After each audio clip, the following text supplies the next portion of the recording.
Welcome friends, कैसे हैं आप लोग।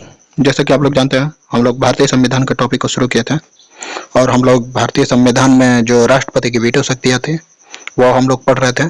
और हम लोग जो भी बीती आपातकाल जो भी था हम लोग सब पढ़ चुके थे। हम लोग आगे उसी टॉपिक को आगे बढ़ाते हुए चलते हैं।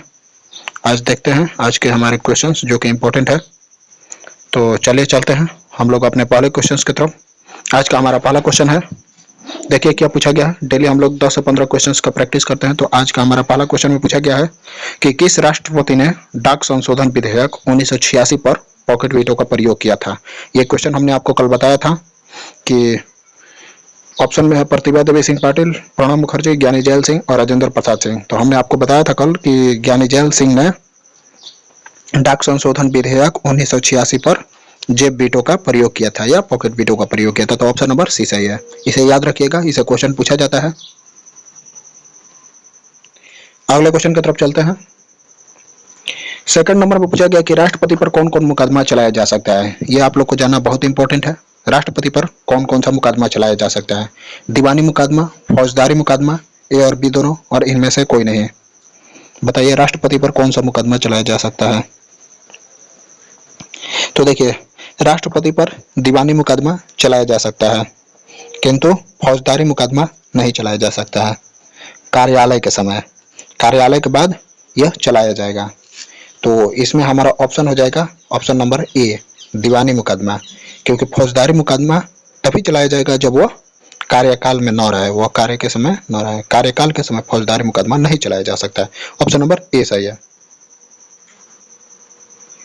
और हम लोग चाहे, अच्छा ऑप्शन में ए और बी दोनों दिया हुआ है, तो ऑप्शन यहाँ ए और बी दोनों लगाया जा सकता है।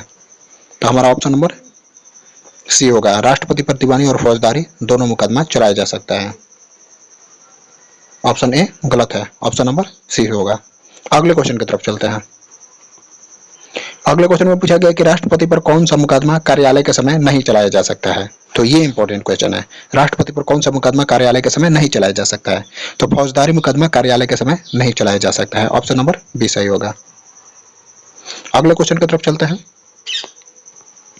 अगले क्वेश्चन में पूछा गया कि केंद्रीय विश्वविद्यालय का कुलाधिपति कौन होता है। केंद्रीय विश्वविद्यालय का कुलाधिपति कौन होता है। तो राष्ट्रपति किसी भी केंद्रीय विश्वविद्यालय के महाकुलाधिपति होते हैं। यहाँ कुलाधिपति पूछा गया है, कुलाधिपति नहीं होगा, आप लोग सुधार लीजिएगा, महाकुलाधिपति होता है। तो राष्ट्रपति किसी भी विश्वविद्यालय के महाकुलाधिपति होते हैं। ऑप्शन नंबर बी सही है। यहाँ कुलाधिपति हटा के महाकुलाधिपति कर दीजिएगा।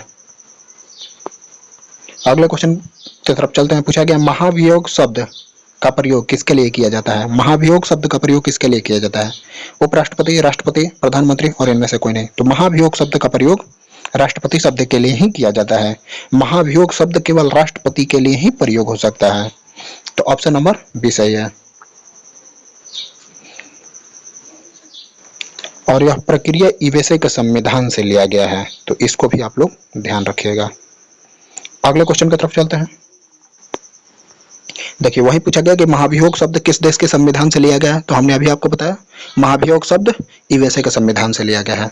ऑप्शन नंबर सी सही है। अगले क्वेश्चन की तरफ चलते हैं। पूछा गया कि अब तक कितने राष्ट्रपतियों पर महाभियोग लगाया जा चुका है। यह क्वेश्चन पूछा गया है, अब तक कितने राष्ट्रपतियों पर महाभियोग लगाया जा सकता है, लगाया जा सका है। तो अब तक किसी भी राष्ट्रपति पर महाभियोग नहीं लगा है। ऑप्शन नंबर सी सही है, एक पर भी नहीं। अगले क्वेश्चन की तरफ चलते हैं। पूछा गया कि उपराष्ट्रपति पद की चर्चा किस अनुच्छेद में की गई है। उपराष्ट्रपति पद की चर्चा किस अनुच्छेद में की गई है। उपराष्ट्रपति पद की चर्चा किस अनुच्छेद में की गई है। अनुच्छेद 65 में, अनुच्छेद 62 में, अनुच्छेद 63 में और अनुच्छेद 69 में। तो उपराष्ट्रपति पद की चर्चा अनुच्छेद 63 में की गई है, जो कि यह भी यूएसए के संविधान से ही लिया गया है। ऑप्शन नंबर सी सही है। अगले क्वेश्चन की तरफ चलते हैं। उपराष्ट्रपति पद किस देश के संविधान से लिया गया है। तो अभी हमने आपको बताया उपराष्ट्रपति पद यूएसए के संविधान से लिया गया है।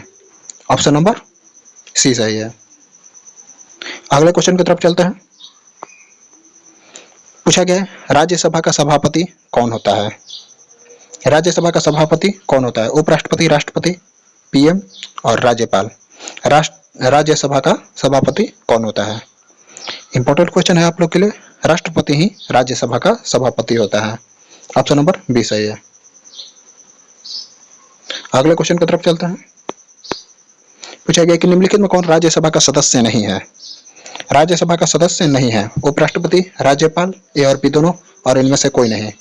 तो निम्न में कौन राज्यसभा का सदस्य नहीं होता है? उपराष्ट्रपति राज्यसभा का सदस्य नहीं होता है। देखिए, पिछले क्वेश्चन में कुछ गलत हो गया है। पिछले क्वेश्चन में पूछा गया कि निम्नलिखित में कौन राज्यसभा का, पिछले क्वेश्चन में पूछा गया है कि राज्यसभा का सभापति कौन होता है, तो राज्यसभा का सभापति उपराष्ट्रपति होता है, यहाँ राष्ट्रपति नहीं होता है। बी गलत है, ऑप्शन नंबर ए होगा।